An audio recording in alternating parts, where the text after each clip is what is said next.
Check, check, check. Today on First Cup, we're talking about the new episode of Martial Arts Radio. I will address what's going on in Ukraine right now, talk about my vacation starting tomorrow, and who knows what else. So stick around. We roll in 15.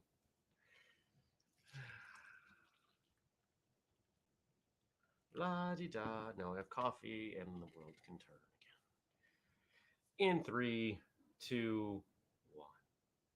Good morning, everyone, and welcome. Today is Thursday, February 24th, 2022. My name is Jeremy, and this is my first cup of coffee.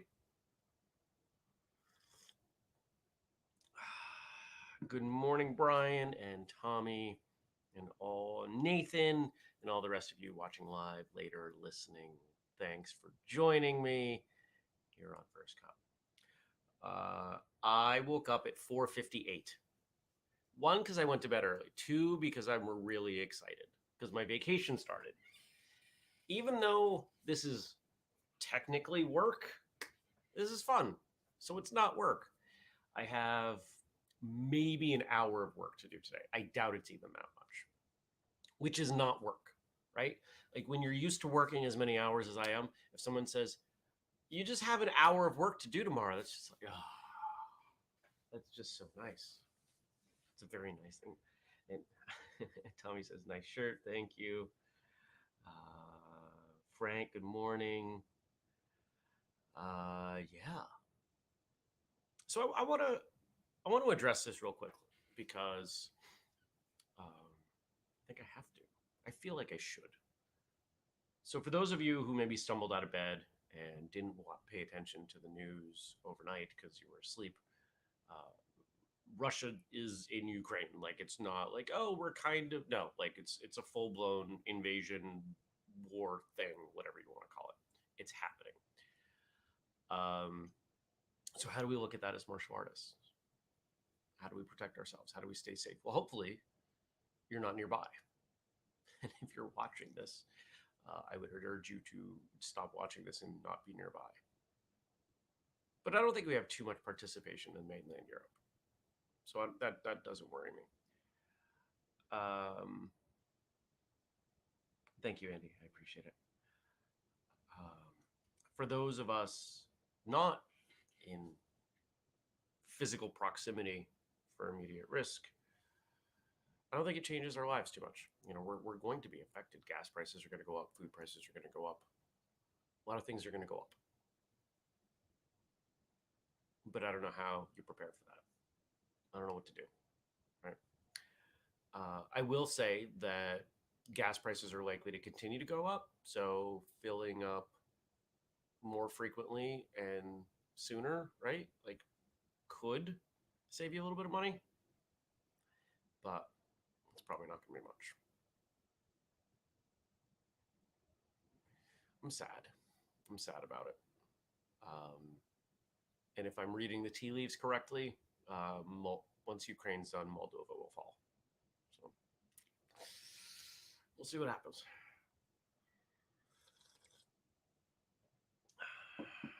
Tommy says, one of my students got deployed there nearby Ukraine recently. Yeah. You know, there's an interesting parallel here with self-defense and de-escalation that maybe is worth talking about briefly. This idea that Western countries have said directly, we are not going to engage our own troops in this conflict, instead relying on what really amount to threats. And that didn't work. And if we take everything we know about bullies and we look at Russia and Putin as a bully, if you were trying to deter a bully, would you be deterring the bully by taking away their dessert?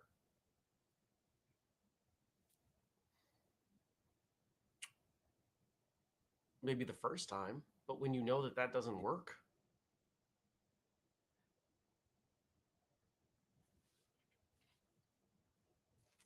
so I think that's my only comment there. Let's move on. So it is Thursday, which means there's another episode of Martial Arts Radio. Let's see if it's out. I have had the chance to look at it. And let me just make sure that I'm not losing my mind and that it is, in fact, the episode that I'm thinking of. So as I pull this up on my phone, la, da, da, da, da. Library, your videos. Okay, yep. So we did something kind of fun, kind of different. Some of you may recall past guest Jason Brick, who's been on. Jason reached out to me and he said, "Hey, I'm doing this thing. Can I come on the show and talk about it?" I said, "Yeah, let's do it." So Jason came on the show. The premise being, he put together a anthology. That's the term he's using. A book bringing together a bunch of martial arts figures in the industry to talk about violence.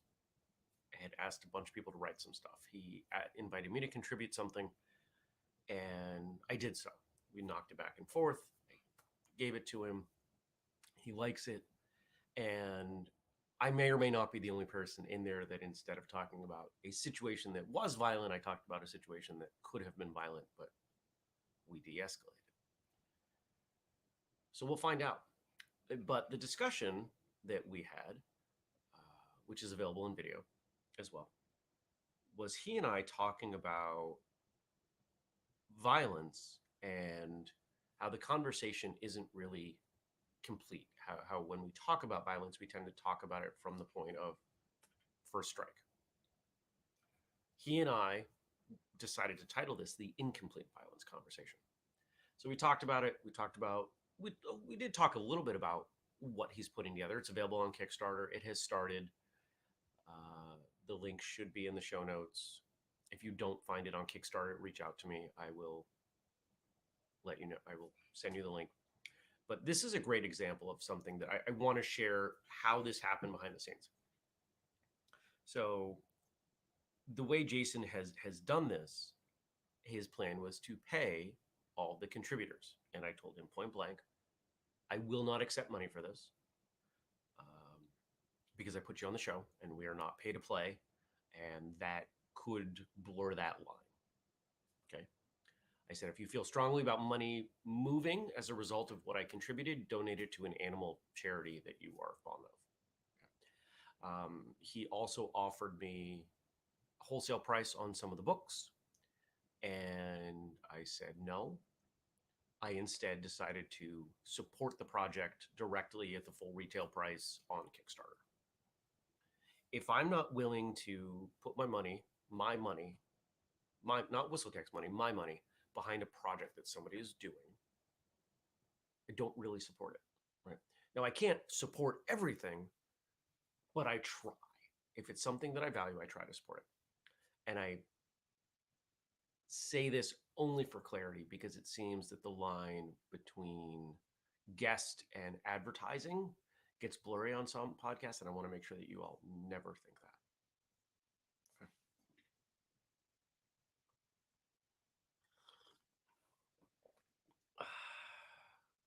What's going on here?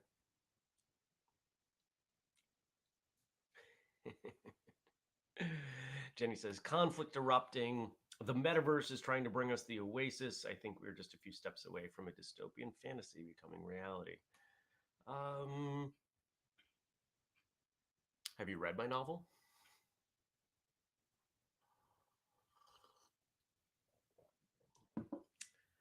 There's a reason I did it the way I did it.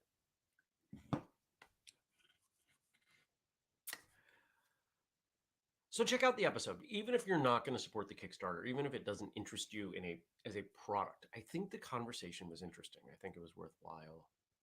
And I try to make sure that we do that. Whenever somebody's selling a thing and they want to come on and sell the thing, it's like, okay, but that has to be a small part of what we do. We have to have actual substantive value beyond that. Otherwise, what's the point? And I enjoyed my conversation with Jason. I like Jason. He's a good guy. Jason's also in the first 2 issues of Martial Journal, issue 2 being out now. And you've got until Monday We close voting on Monday. So you're probably seeing the ads on Facebook because I put a bunch of money behind them. Read the magazine. It's good. It's seriously good. Sign up to get the paper copy.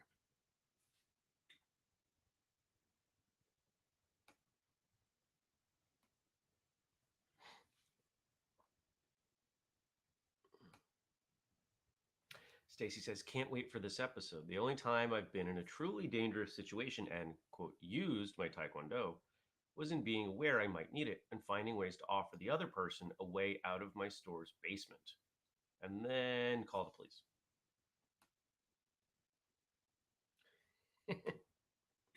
Jenny says, for anyone who hasn't, read Faith. Available on Amazon. Hashtag book director. Thank you, Jenny. I appreciate it. That book didn't do as well as I had hoped. But people who read it liked it. Even the people who had critical feedback read it very quickly. So I think that says something. Some of the people who read it got really angry.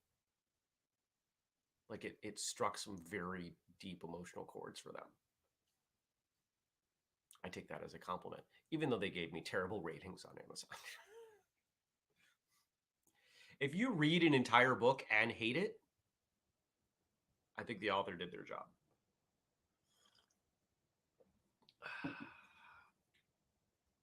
Stacy says she really liked it. Thank you. So this this glass mug, this is from college, and I don't know which parent I gave this to. I think I gave this to my father, but it could have been from my mother. Who knows? But there's something fun about drinking coffee out of a glass mug. I don't know why.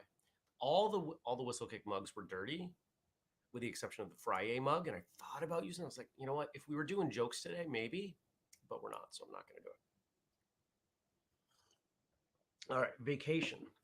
So I fly out early tomorrow. I will be back if all goes well and the world doesn't. I fly back the 4th, and I will be back here on the 5th, and we will have an episode on the 7th. So today, after the episode, I will set up for Monday because I'm fully expecting to do first cup while I'm gone. If it becomes too much, I'll stop doing it. I don't want you all to. Some of you would worry about that. You worry about me. I'm not worried about that. But I'm gonna do it on Monday, and maybe we don't do it every day next week. I don't know. We'll play it by ear. But I enjoy starting my day with all of you, so I don't want to lose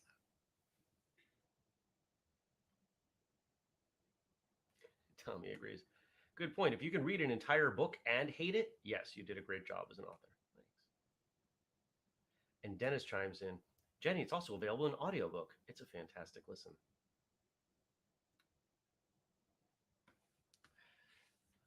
Yeah, I read it.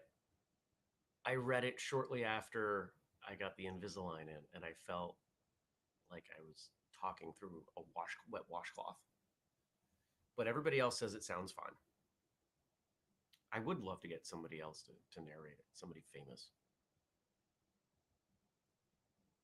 I think that could be cool. But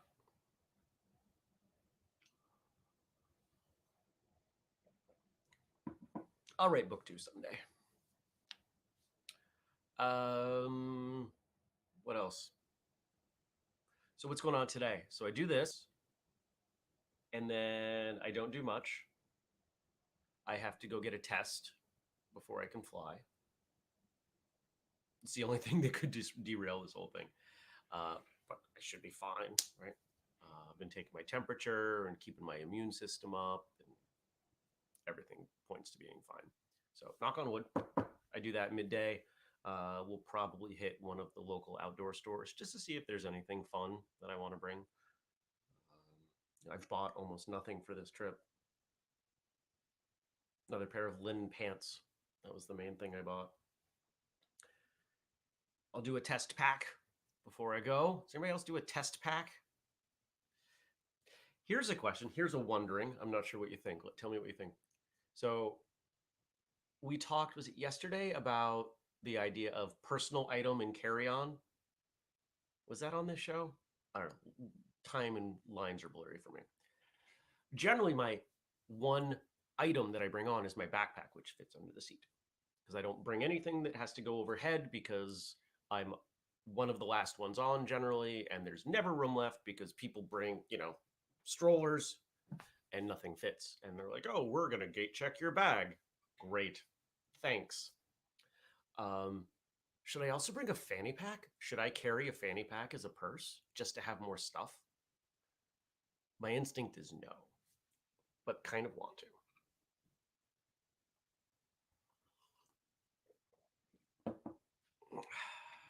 Kelly says, take your plants out of the greenhouse. Thank you for the reminder. It is on the paper list. It will happen today. I'm going to cut my hair. I'm going to shave. I'm going to do all these things because I don't want to bring my clippers with me on vacation. But I'll move the plants out under windows and water them down well. I got a handful of other things that I do around here as preparation, but yeah. Yeah, there's not a lot that I have to do. Tommy says, I do hope you truly enjoy yourself. I will. I'm excited. Been looking forward to this. I've told a few people, so I don't mind sharing this with all of you because I don't know, because I would do the show from away and you would know anyway. So I don't mind telling you. But when I go out in public, I don't tell people I'm going on vacation. I don't share it around. If I post stuff on social media, I'm going to be careful about who and what and where.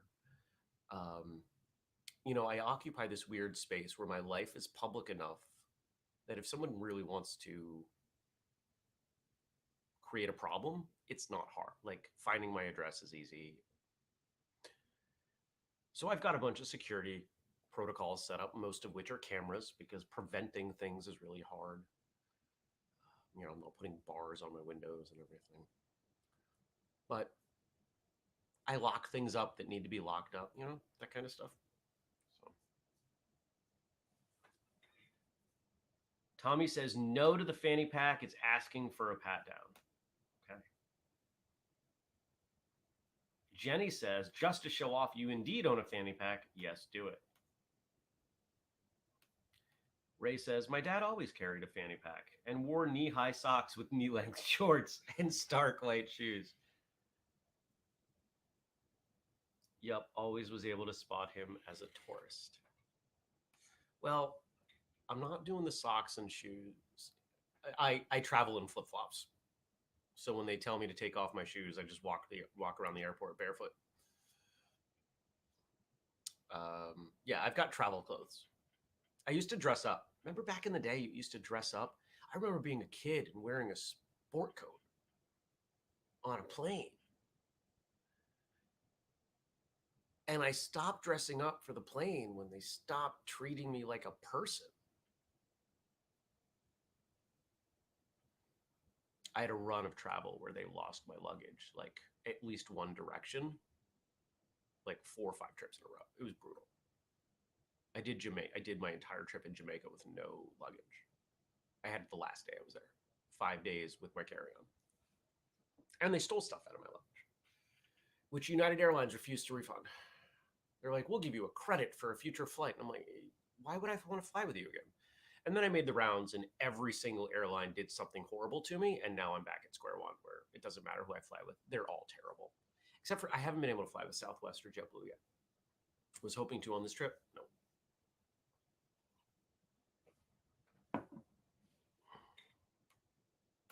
Tommy says, I remember that. My aunt even wore dress gloves. Yeah, as a kid. So my grandfather, my mother's father, was a flight engineer for American Airlines. And we would fly standby because they would get free tickets for standby.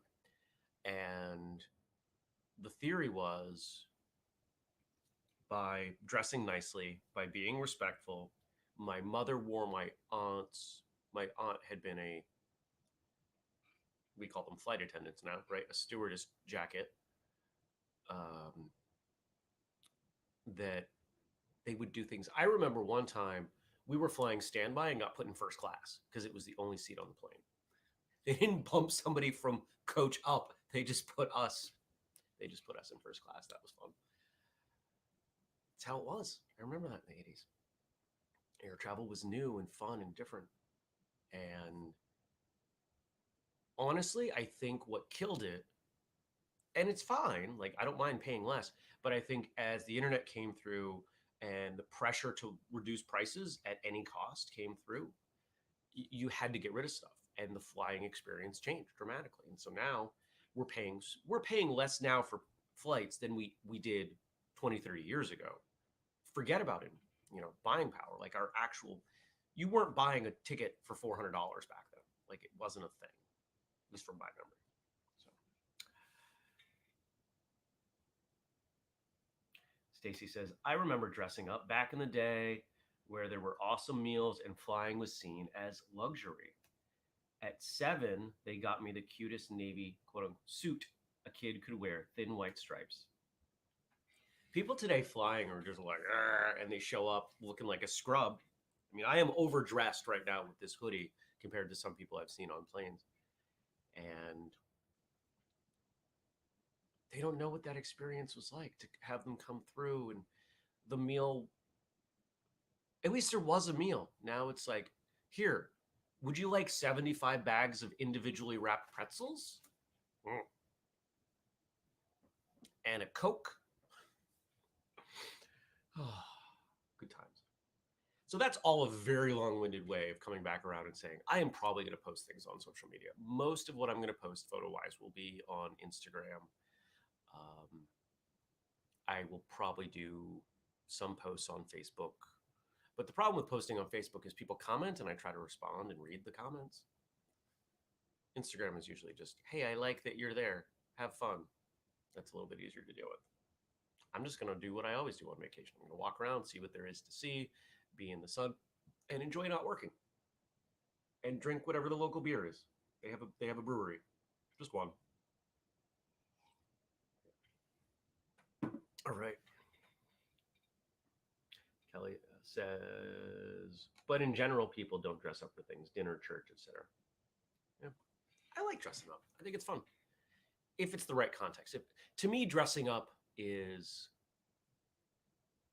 either a very joyful occasion, wedding, when we were in Atlantic City, I dressed up, or it's a reverential thing. Someone passes away. If it doesn't make me really happy or really sad, I'm not dressing up.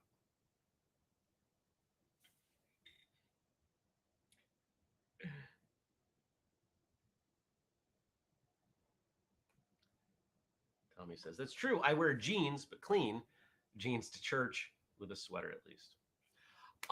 You know what? I DJ'd a wedding once that I referred to as a Carhartt wedding because the people who came to the reception wore their good Carhartts. It's all relative, right? If you're used to wearing dirty jeans, clean jeans are dressing up. If you're used to wearing a light dress, you've got to wear something fancy and frilly to make that step up. All right, we've got some quotes. Frank gave us quotes. Let's switch over. Let's take a look at what we got here. So Floyd Mayweather turns 44 today.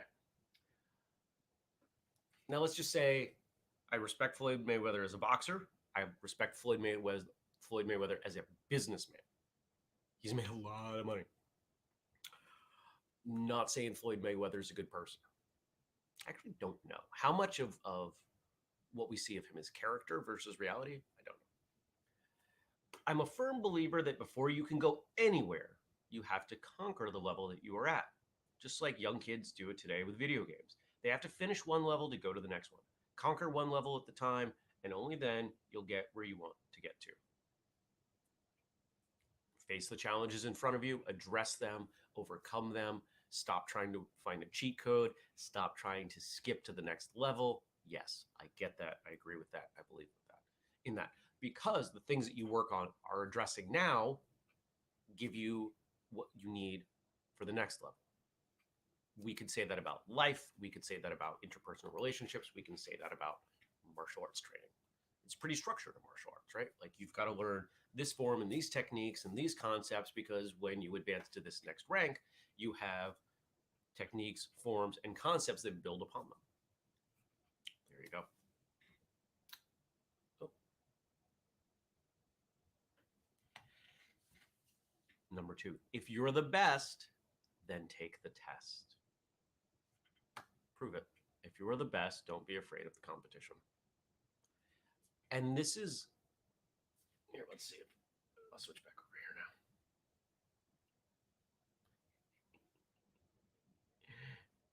There we go.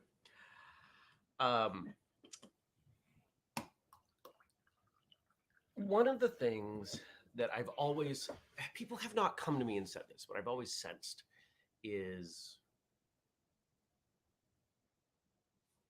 we have a podcast. I have no problem putting other podcasters on our show. No issue. Even though quite a few of those podcasters have no desire to put me on their show, they won't do it. Why? Well, I suppose you could make an argument in some cases that they are looking for a different kind of guest. Sure.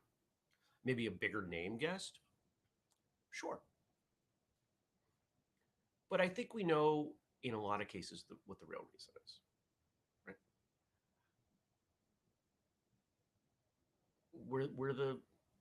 We're the big player in the space. But I am not going to exclude them from coming on our show because they won't put me on their show. It doesn't have to be that way. If they have something to say, if they are someone that I think the audience will appreciate hearing from, great. I've even said and continue to say, if you listen to somebody else's martial arts podcast and you enjoy it better and you only have time for one, I'd rather you listen to that one. Why? Because our business model is not the podcast. Our business model is growing martial arts. And if you find a podcast that you enjoy more, I think you're more likely to remain training, and we'll catch you in another way. We'll catch you because you're reading Martial Journal. We'll catch you because you follow us on social media. We'll catch you because, you wanted to buy a sweatshirt. That's fine. That I would rather that. I'm not afraid of that competition. I pay attention to the other martial arts podcasts out there. I listen to them periodically, not all of them because there are too many. Heck, we even made martialartspodcast.com to help people find other podcasts because I believe in the value of healthy competition. If I will say point blank that for years, I was looking at the quality that Ando put out, and I said, I want to get there. His audio quality was good. He was doing video much sooner than we were. His episodes were great. And I remember when he stopped scripting his episodes, and it came in part as a result of a conversation that he and I had, because he told me how long it was taking him to put together an episode. And I said, you're good enough. There's no need to do that. And so he definitely made me better, us better. I suspect we made him better. I'm not afraid of competition. If somebody comes out tomorrow and they're like, they have a show and it's way better than ours, we're going to find a way to improve. Not because we won't find a way now. We're constantly looking at ways to improve.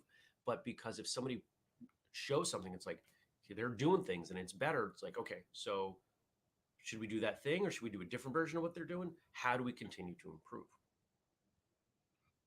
I think that's the martial arts mindset. Iron sharpens iron, however you want to look at it.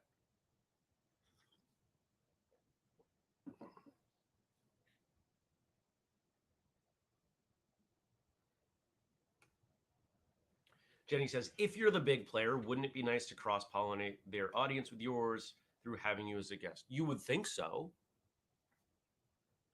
Maybe not.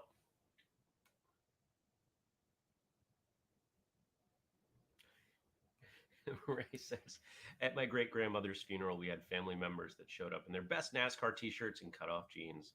One guy cracked a beer during the opening prayer. Might be a little much. Now, that depends on your great-grandmother and her personality, because I know people for whom they would want that. They would want people to turn it into a party. I don't know what I would want.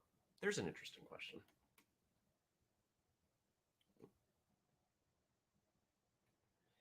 Stacy says, on my bucket list purchase list, a Utilikilt.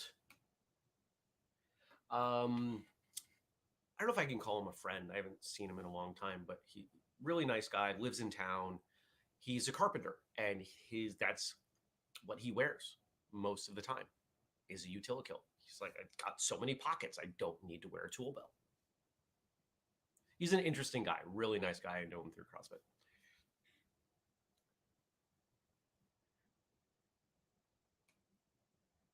Tommy says, Ray, few similar at my dad's funeral. Not NASCAR, but work clothes, construction.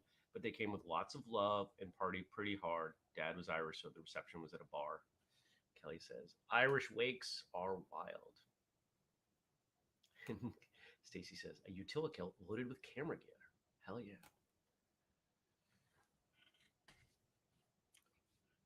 Believe me, when we get to make martial arts uniforms the way I want to make them, when we can have domestic manufacturing and I can walk into the factory and say, okay, next version, we're going to do, we're going to do these things like inside pockets instead of cargo pockets. Cargo pockets are fine. I don't think they look right traditionally, but I see no reason there can't be an inside pocket on the uniform on the top, especially with a heavier fabric that you can kind of hide that it's there. Yeah, no issue. That will likely also be the time that we do made to order, where it's like, okay, need you to, you're going to have this size, but you should measure this line and this line and this line and submit that with your order, and we'll cut the pants to the right size so you're not stepping on them, and that your top doesn't come down to your fingertips. Yeah.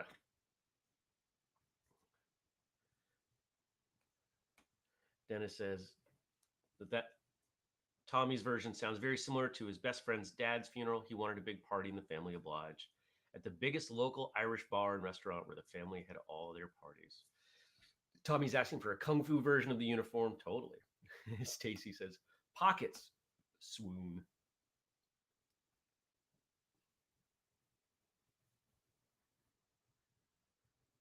Yeah. Jenny says Matt searches and spends money just to have a back pocket on his uniform pants. Kelly says, my favorite uniform pants have pockets. I've had to resew them many times. I believe that. And Dennis, yeah, our Superfoot uniforms have pockets. They're tight, but they're just enough to throw, I don't know, a mouth guard in. Pants pockets. Trust me, when we can have, when the manufacturing is here, when we get to that scale with the uniforms, there's so much we're gonna do. There's amazing stuff that we can do. All right, and our last quote, I haven't even looked at what's on Facebook. Any true champion can bounce back. That's what being a champion is. Being able to deal with adversity and being able to bounce back. Which it's interesting. Most people would think of bouncing back as a boxer, meaning that you come back from a loss. Floyd Mayweather never lost.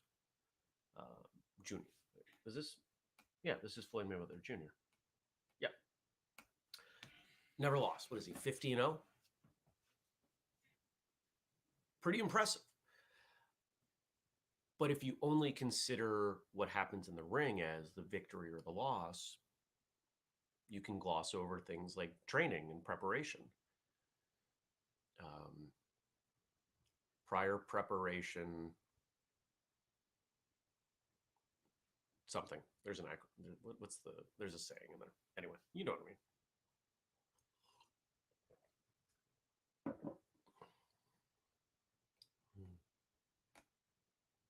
Stacy says, I did a Sicilian wake for my parents, rented out the best Italian place in town, and asked everyone to come armed with stories to share.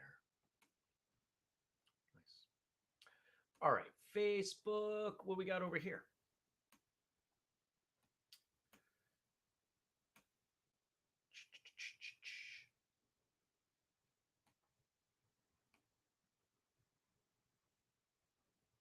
All right, got a graphic here from Ray. Let's load this up.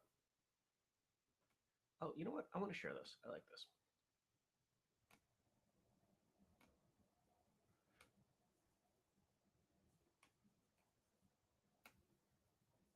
All right, hopefully you can see that. Quote from Fabienne Fredrickson. The day you plant the seed is not the day you eat the fruit. Be patient and stay the course. We keep coming back to this concept, and the deeper we go in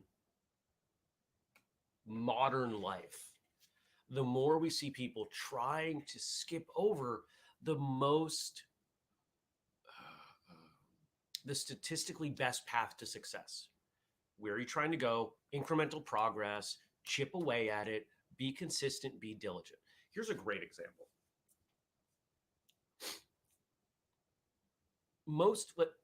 I like numbers, right? And this is one of the reasons I think I like lifting weights, because I can chart my progress. It's objective. I picked up this much weight today. I picked up less weight last time. I'm getting stronger, like pretty clear to see. We don't have much objective in the martial arts, though there are some things that I think we can do, and you'll see that more come out of the school when I get the school going. The thing that ruins people from getting insanely strong is one of two things. They try to do too much too soon and they injure themselves. Ego. They stop lifting weights. They're inconsistent.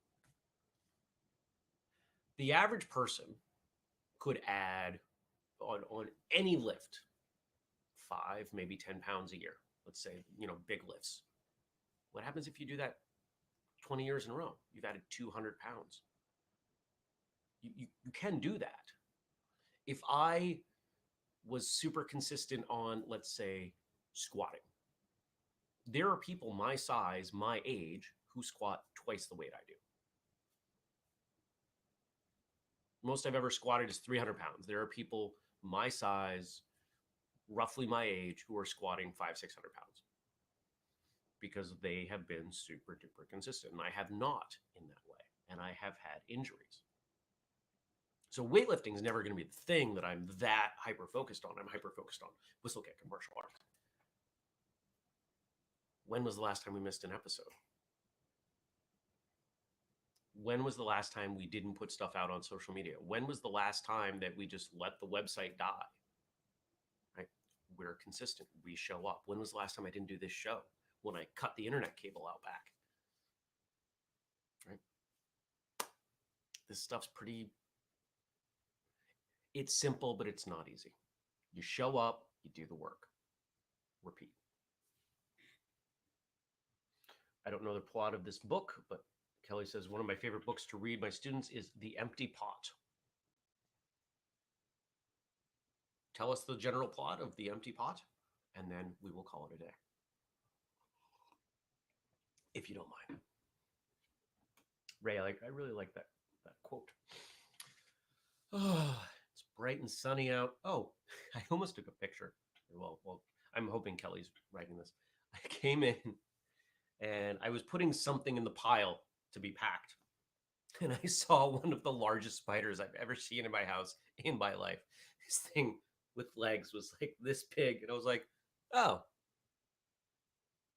where did you come from? And then I started thinking, like, is it possible it was in my suitcase? When was the last time I used that suitcase?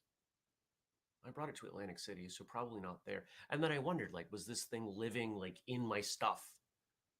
Because it was the type of spider, it was big enough that, like, if it was on you, even if you didn't mind spiders, you'd probably freak out. Be like, this thing's gonna eat me. And I've got this big pickle jar that I want to turn into a what do you call it? Like a terrarium?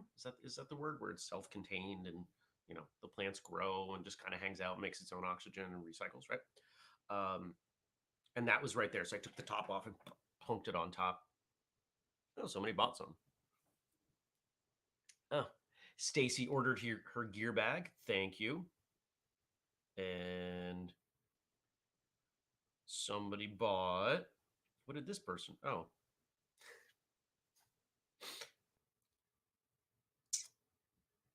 My friends bought a helmet for their kid. Nice. Thanks, guys. All right. I think we're going to call it. Thanks, everybody. Thanks for your support. Thanks for the love. I appreciate all of you. That gear bag is up. Stacy, I have to refund your shipping. That will happen soon. That's one of the things I have to do in my hour of work. Remember, we do the show every weekday, 6:30 a.m. U.S. Eastern Time on Facebook, on YouTube. Today on Twitch. It's Thursday. Monday will be on Twitter. If you want to support, you could buy something with the code FirstCup15. You could also join the Patreon and know even more of what's going on behind the scenes, like guests that are coming up. And remember, if you're a school owner at the $50 tier, we've got a school owners mastermind. And from what the feedback has been, it's been a very worthwhile investment. Of course, if you want the full list, which I updated yesterday with, I'm not going to tell you what, but something that we've never put in there before, whistlekick.com/family. So you can check that out. If you have questions or comments, best place is Facebook, facebook.com/firstcupwithjeremy is the group. And if you don't use Facebook, you could email me, jeremy@whistlekick.com. For those of you coming to All In Weekend, Andrew sent an email out yesterday. Make sure that you see it and do the things in it. It is important so we can do our job properly. Oh, 5 comments just came in. Holy cow. Come on, computer switch. Okay. Kelly says the premise of the book. An emperor is looking for a child to replace him, gives every child a seed to grow for a year. One boy who was known for growing amazing plants couldn't get it to grow, but kept trying. Showed up being the only one without a plant. Turned out the seeds were boiled. Oh, I love it. I love it. Yeah. That is great. That's powerful. Great way to end. Thanks, everybody. You mean the world to me, truly. I'll see you on Monday. Have a great weekend. Peace.